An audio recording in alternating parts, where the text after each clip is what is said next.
Praise the Lord. आइए हम पांचवें शब्द की ओर बढ़ते हैं। हमारा पांचवा शब्द है यूहन्ना सुसमाचार, यूहन्ना की पत्री, यूहन्ना उसका 19वां अध्याय 28 वचन की ओर जाते हैं हम। इसके बाद यीशु ने यह जानकर कि अब सब कुछ पूरा हो चुका, इसलिए कि पवित्र शास्त्र में जो कहा गया वह पूरा हो, कहा मैं प्यासा हूँ। प्यास, प्यास से किसे दर्शाती है?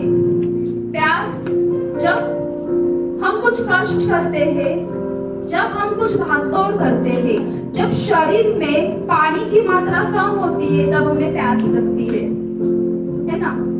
यीशु को भी प्यास लगी।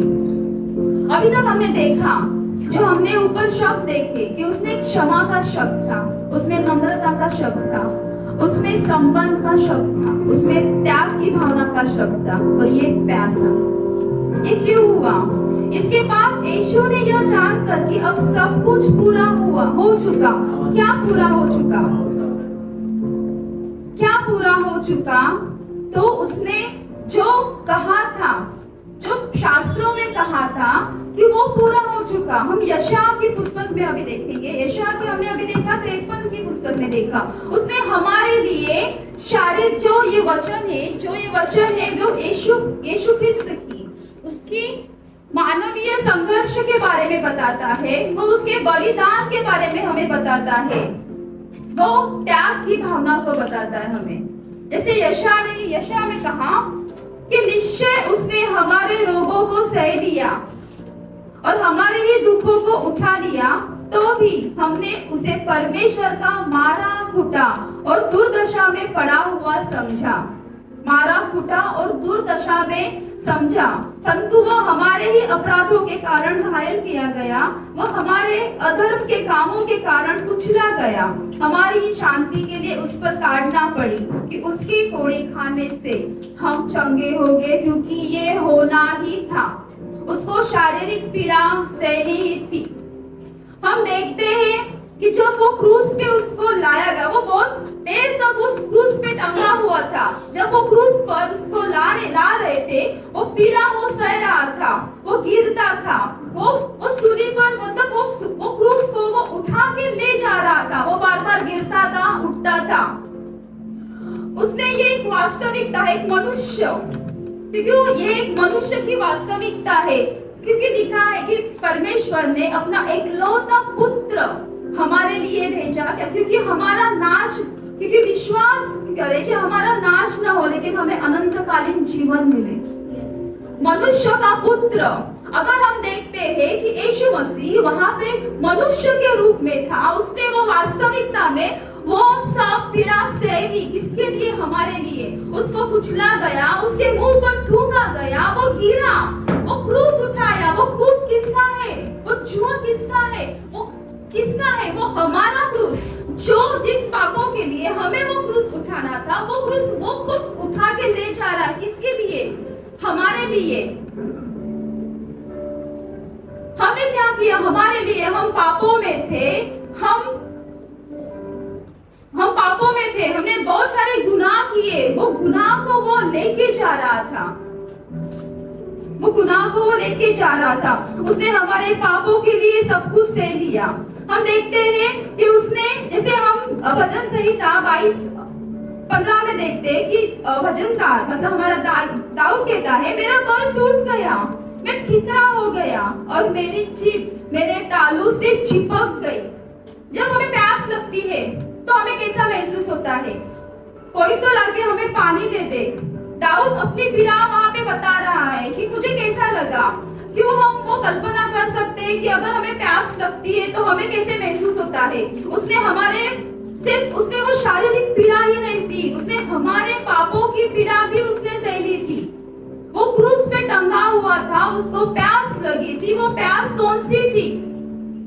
पूरा होना था, क्योंकि वो मनुष्य ने उसको त्यागा था। जिन मनुष्यों के सामने, जिन चेलों के सामने उसने चिन्ह चमत्कार किए, उनके साथ जो चेले रहते थे, जो लोगों ने, जो अंधे थे वो देख पाए, जो लंगड़े थे वो चल पाए, जो मुर्दों में से उसने जिलाया, पीड़ा थी उसमें, दूसरी पीड़ा उसको त्यागा गया, परमेश्वर यहोवा के द्वारा त्यागा जाने की वो पीड़ा थी, लेकिन वो होना था। अभी हमने देखा कि तो भी यहोवा को यही भाया कि उसे कुचले, यहोवा को वही भाया कि उसे कुचले, उसी ने उसको रोग ही कर दिया। जब वो अपना प्राण दोष बलि करे तब वो अपना वंश देख नहीं पाए, वो बहुत दिन जीवित रहेगा और उसके हाथ से यहोवा की इच्छा पूरी हो जाएगी। यहोवा की इच्छा पूरी करने के लिए वो पीड़ा में था, क्योंकि उसके ही लोगों ने उसको त्यागा, उसके ही लोगों ने उसको नकारा था। जिन लोगों के कारण, जिनके पापों के कारण वो जो पीड़ा सह रहा था, उन्हीं लोगों ने उसे नकारा था। उसको पिता ने त्यागा था क्योंकि वो पूरा होना चाहिए था। परमेश्वर ने हमसे इतना प्रेम किया कि उसने अपना इकलौता पुत्र यीशु मसीह हमारे लिए दिया, क्योंकि हमारे पापों की क्षमा हो जाए। उसने हमारी प्यास बुझाई। जब हम देखते हैं सामरिया स्त्री, एक स्त्री को हम वहां पे देखते हैं कि उसने उस स्त्री को जीवन के जल के बारे में बताया। हम पढ़ते हैं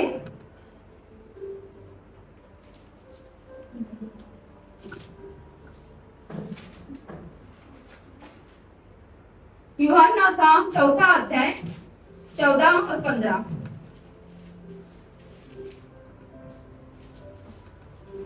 जब यीशु मसीह वो याकूब के कुएं के पास आता है, क्योंकि यीशु मसीह को पता था वो प्यासी है, वहां पे वो प्यासी है, वो पता था, वो उसके लिए खास वहां पे आया, कुएं के पास आया। कुएं पे एक औरत आई, दोपहर का टाइम था। वो औरत आई, उसने उससे कहा कि मुझे पानी पिला। वो उसे बोलता है, लेकिन वो क्या बोलती है कि मैं कैसे पानी पिलाऊं?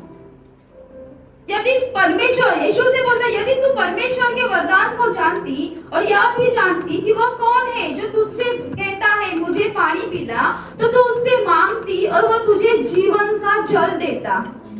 जीवन का जल किसे दर्शाता है? यीशु मसीह को। जल, वो प्यासा उधर था, मनुष्य के शरीर में वो प्यासा था, लेकिन अगर हम आध्यात्मिक स्तर से देखेंगे, स्पिरिचुअली देखेंगे, वो हमारे लिए प्यासा था। वो स्त्री जो प्यासी थी, वो उसके क्योंकि वो सालों तक मसीह आने वाला है, उसकी वो राह देखते थे। मसीह उसके सामने था, जीवन का स्रोत उसके सामने था, जीवन का जल उसके सामने था। परमेश्वर बोलता है, जो कोई यह जल पिएगा वह फिर प्यासा होगा, परंतु जो कोई उस जल में से पिएगा जो मैं उसे दूंगा, वह फिर अनंत काल तक प्यासा न होगा, वरन जो जल मैं उसे दूंगा वह उसमें एक सोता बन जाएगा जो अनंत जीवन के लिए उमड़ता रहेगा। जीवन का जल उसने वो स्त्री को दिया। वो स्त्री ने वो जीवन का जल पिया, सिर्फ अकेले नहीं पिया, उसने वो जीवन का जल सबको दिया। आज यीशु मसीह हमारे साथ है, हमारे पास है। आज उसको हम हमेशा वो सूली पर चढ़ाते हैं। वो पानी जल उसने सबको दिया, पूरे सामरिया को उसने बताया कि यीशु जीवन का जल, मसीह आया है। क्या वो जीवन का जल, जो जल हमारे पास अभी है, वो जल हम दूसरों को देते हैं क्या? ऐसे कितने सारे प्यासे लोग हैं, ऐसे कितने सारे लोग हैं जो पापों में है, जो अंधकार में है, जो लज्जित हो चुके हैं, जो कष्टों में है। आज उनको वो जल हम देते हैं क्या? वो प्यासे हैं, वो जल हम उनको देते हैं क्या? हमने देखा कि जब आदम ने क्या किया था? आदम फल खाने से पहले आदम के पास सब कुछ था, उसको सब कुछ था। जब उसने वो फल खाया, उसकी आंखें खुली, उसने देखा वो नंगा है, उसने देखा कि उसके द्वारा पाप जगत में आया, मृत्यु आई, दर्द आया, पीड़ा आई, प्यास आई। लेकिन यीशु मसीह ने वो सूली पर वो सब कुछ मिटाया, हमें पापों से मुक्त किया, वो जीवन का जल हमें दिया। आज हम सब की एक रिस्पॉन्सिबिलिटी होनी चाहिए कि जो जल हमारे पास है वो जल हम सबको दे दे। जो यीशु मसीह है वो सबको दे दे। वो सुसमाचार के जूते हमें पहनने हैं, क्योंकि वो सुसमाचार सुसमाचार यीशु ने हमें दिया है। जैसे यूहन्ना का हम 7वां वचन पढ़ते हैं, 7 के अध्याय में, 7वां अध्याय 37 और 38 हम पढ़ते, यदि कोई प्यासा हो तो मेरे पास आए और पिए। जो मुझ पर विश्वास करेगा, जैसा पवित्र शास्त्र में आया है, उसके हृदय में से जीवन के जल की नदियां बह निकलेंगी। यदि कोई प्यासा हो, प्यासा जो दुख में हो, जो कष्ट में हो, जो अंधकार में हो, लज्जित हुआ हो, जिसको नकारा गया है, वो मेरे पास आओ, क्योंकि मैंने ऑलरेडी आपके पापों को अपने बलिदान द्वारा मैंने आपको मुक्त किया है। मेरे पास आओ, मुझे अपनाओ, मेरा अनुभव ले लो। वो बोल रहा है, वो सुसमाचार उसने हमें पहले ही दिया है। आज मसीह होने के नाते वो सुसमाचार हमें पूरी दुनिया में फैलाना है जो मसीह ने हमें दिया है। प्रकाशित वाक्य में जब हम देखते हैं 22 का 17, आत्मा और दुल्हन दोनों कहती है आ, और सुनने वाला भी कहे आ। जो प्यासा हो वह आए, और जो कोई चाहे वह जीवन का जल सेंट में ले, फ्री में ले, जीवन का जल है। जो भी मेरे पास आएगा उसको वो जीवन का जल मिलेगा जो फ्री में मिलता है। आज मैं वही बोलूंगी।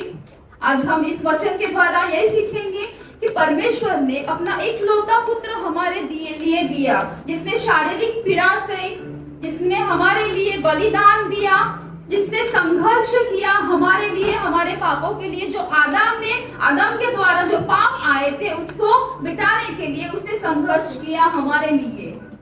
वो जीवन का जल, वो जीवन का सोता हमारे पास है, जो हमें मिला है उसे हमें लोगों को सेंट में फ्री देना है। हालेलुया। इस वचन के द्वारा परमेश्वर आप सभी को आशीर्वाद दे।